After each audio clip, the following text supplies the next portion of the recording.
Hey everyone, I'm here with Marcus, and today we're diving into everything coming in Season 9, Sins of the Horadrim, launching on July 1st. This time around, I thought we'd set the stage with a little bit of lore. So, you've discovered the existence of long-lost Horadric relics powered by the blood of the great enemy, Astaroth.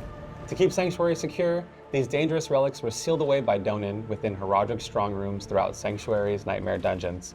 But now, as the seals begin to weaken, demons are drawn to the blood and eager to absorb the hellish powers within. You must call upon the arcane magic of the Horadrim to locate the remaining relics, uncovering the dark secrets behind the faithful choices of Donan and his once prominent order. The Horadrim have seen better days. Sorry, Donan.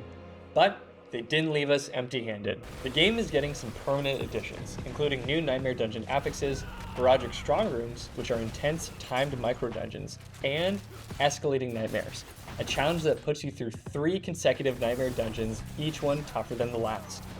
On the seasonal side, you can look forward to Horadric spells, which offer more customization than ever before, plus new Horadric jewels to collect, which are socketable power-ups that boost and fine-tune your build, along with a host of other changes, many of which we'll cover in this video. Let's start off with Horadric strong rooms. These are fast-paced, timed micro-dungeons where you'll race against the clock to slay enemies to build up your Horadric attunement as fast as possible. It's basically your score. The higher your score, the better your rewards. I'm happy to report that Horadric strong rooms are here to stay, and you can expect to see them in both seasonal and eternal realms. Strong rooms are located within Nightmare Dungeons and Escalating Nightmares. The higher the difficulty tier, the better your odds of finding them. Also, you want to keep a close eye on your sigils this season. If one of them has a Horadric strong room affix, it guarantees a spawn. So, while blasting through Nightmare Dungeons and Escalating Nightmares, you'll want to be on the lookout for a hidden gateway. If you find one, step through it, and you'll be teleported straight into a strong room. Go ahead and clear out the monsters in the area. Don't worry, they probably deserve it anyway.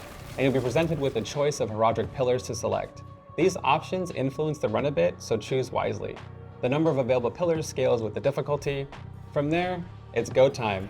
Slay as fast as you can to boost your score before the timer runs out. Any deaths will reduce your remaining time. For hardcore players, this will definitely reduce your time by a lot.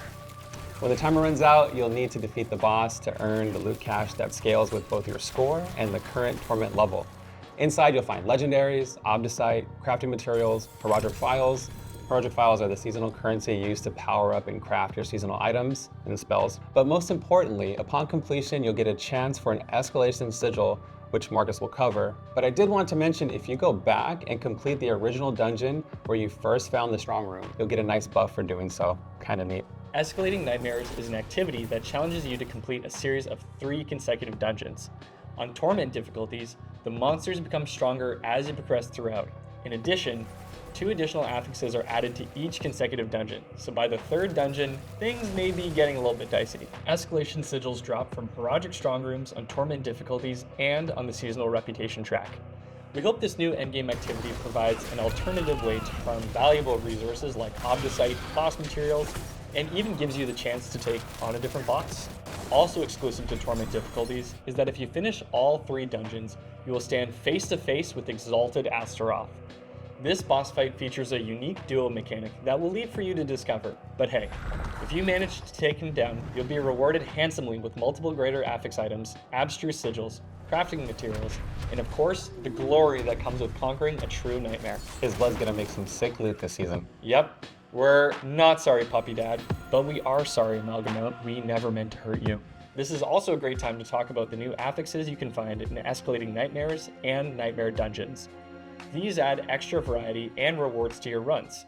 For example, Horadric Reserves, despite it sounding like some delicious handcrafted cheese, actually spawns additional loot chests packed with extra rewards. There's another affix that brings in more shrines, and Treasure Breach gives you a shot at encountering treasure goblins, which are always a good time.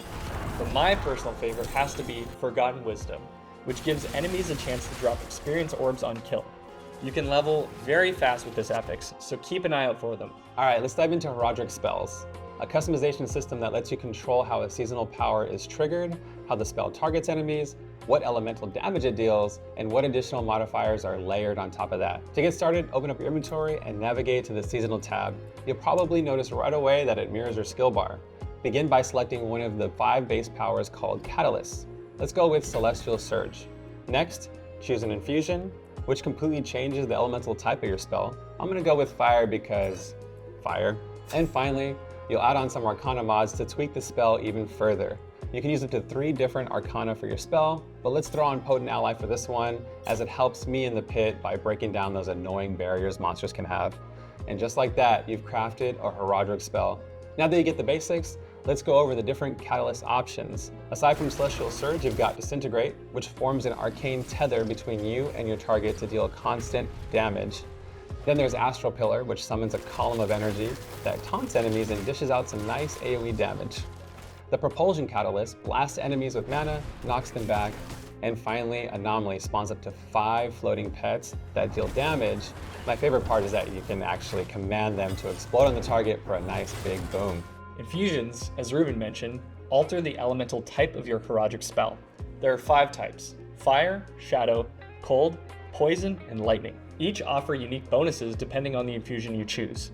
For example, the fire infusion disables the enemy affix Chilling Wind, providing a tactical edge in combat. Arcana is another customizable layer, with 20 different options to choose from. Each Arcana provides a distinct effect, such as applying vulnerable to enemies, increasing movement speed, enhancing various Horadric spells, or even teleporting your character. Pretty wicked. Catalysts, infusions, and Arcana can all be leveled up and enhanced using the seasonal currency called Horadric Files. Once you reach Torment 1 difficulty, you'll begin to see Horadric tomes as rewards for completing strong rooms. These consumable items allow you to craft Horadric jewels at the Horadric Lapidary in Karagar. Just follow the seasonal questline and you'll be guided right to them. Crafting a Horadric jewel requires the seasonal currency we mentioned earlier and gem fragments. Once crafted, these jewels can be socketed into your jewelry slots. Horadric jewels are powerful. They come standard with base all resistance, armor stats, and each one has a unique affix to build with. The goal is to let you experiment with different jewels and find the ones that best fit your build or playstyle. One of my favorites is the Idol from Below. Equipping this jewel gives you a chance to spawn more monster density, but at the same time, you're literally being hunted.